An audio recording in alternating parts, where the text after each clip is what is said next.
Have you ever felt drained? Like your energy is leaking out because you can't say no? You're not alone. Millions of people struggle to set boundaries, agreeing to every request out of fear. Fear of rejection, conflict, or disappointing others quietly erodes your mental energy. Today, we're diving into the psychology of never saying no and why it's silently draining you. This is about reclaiming your time, your energy, and your self-worth. Let's explore why people-pleasing feels like a trap and how to break free. First, let's talk about the fear of rejection, a core driver of saying yes when you mean no. Psychologists call this the fawn response, a survival tactic rooted in our need for social acceptance. When you say yes to avoid conflict, your brain is trying to keep you safe. But here's the catch. Every yes that betrays your needs chips away at your self-worth. Studies show that chronic people-pleasing is linked to higher stress and lower life satisfaction. The fawn response ties to early experiences, like growing up in a critical household. If you learned that saying no led to punishment or withdrawal of love, you carry that fear into adulthood. This isn't just habit, it's a wired-in survival mechanism. But constantly saying yes doesn't make you more loved. It makes you feel invisible. Let's move to the second point, people-pleasing and the loss of mental energy. When you agree to every favor, you're giving away finite resources, time and emotional bandwidth. Psychologists use the term ego depletion to describe how self-control drains mental reserves. Every time you say yes to something you don't want to do, you're taxing your brain. Research from the Journal of Personality and Social Psychology shows that ego depletion leads to burnout. You're not just tired, you're mentally exhausted, less creative, and more irritable. Think about it. How many times have you said yes to a late-night work email or a friend's favor, only to feel resentful? That resentment is your brain signaling that your boundaries are being violated. Saying no isn't selfish, it's self-preservation. Now, let's look at how never saying no distorts your self-worth through social comparison. Social comparison theory, developed by Leon Festinger, explains how we evaluate ourselves against others. People-pleasers often compare their worth to how much they're needed or liked. If you're always saying yes, you might think, I'm valuable because I help others. But this creates a dangerous cycle where your self-worth hinges on external approval.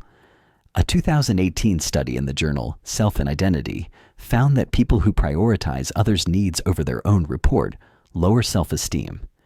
You're not building authentic relationships, you're performing for validation. Saying no sets a boundary that says, my needs matter too.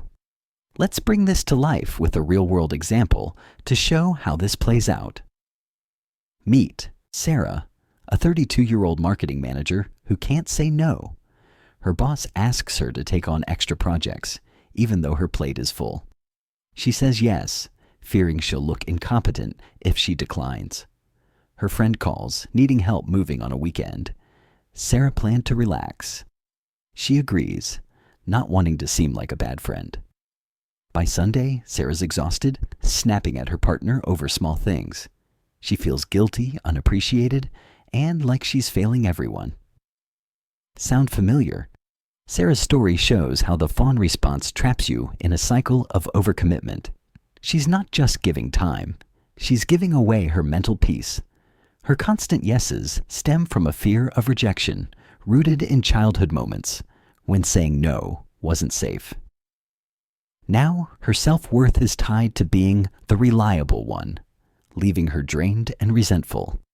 Let's shift to another example. John, a freelance designer in his 20s.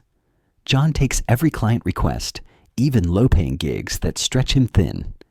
He's terrified that saying no will cost him future work. One client keeps asking for endless revisions without extra pay. John agrees, thinking it proves his dedication. But soon, he's burned out, missing deadlines and doubting his skills. The Dunning-Kruger comes into play here, not for John, but for his client. The client overconfident in their own expertise, undervalues John's work. By never saying no, John reinforces this dynamic, devaluing himself.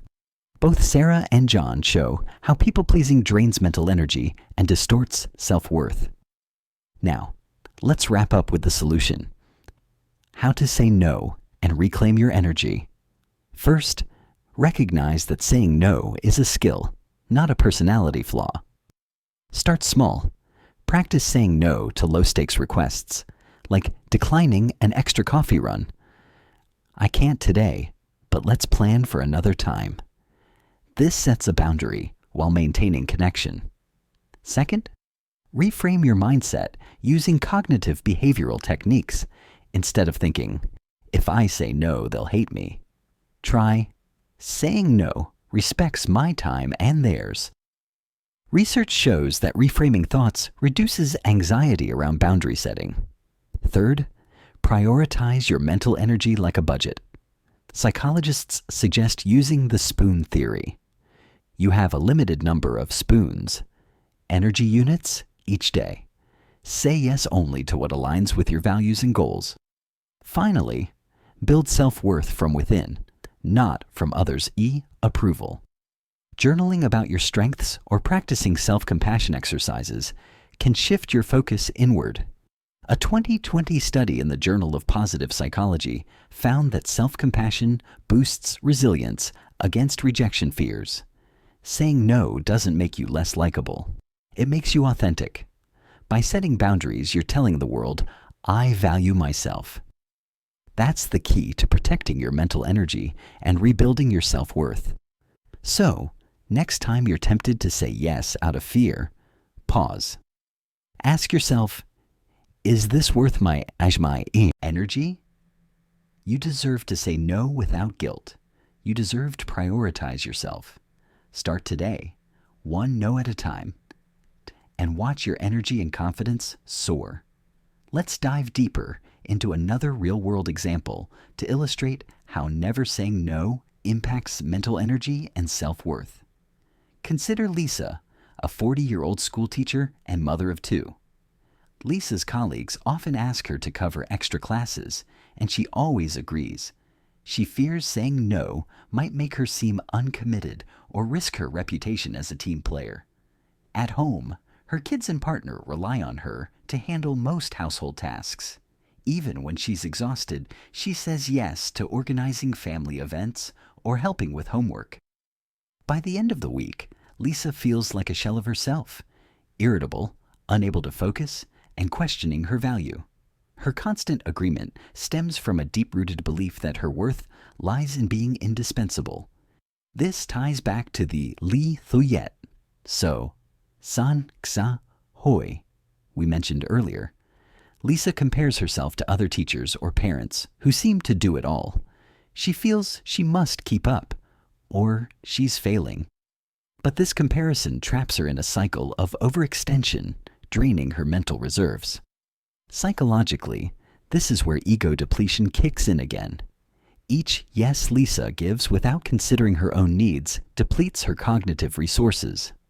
A 2019 study in the Journal of Applied Psychology found that chronic overcommitment leads to emotional exhaustion and reduced job performance. For Lisa, this means she's not only less effective as a teacher, but also less present as a parent. Her inability to say no creates a ripple effect, harming her relationships and self-esteem. Now, let's contrast this with someone who's learned to set boundaries. Mark, a 35-year-old software engineer. Mark used to say yes to every team project, even when it meant working late nights. He worried that declining would make him seem less competent. But after a burnout episode that left him hospitalized, he started practicing boundary setting. Mark began using a simple strategy, the pause and assess method. When asked to take on extra work, he'd say, "Let me check my schedule and get back to you." This gave him time to evaluate whether the request aligned with his priorities. By saying no to low-value tasks, Mark preserved his mental energy for high-impact projects.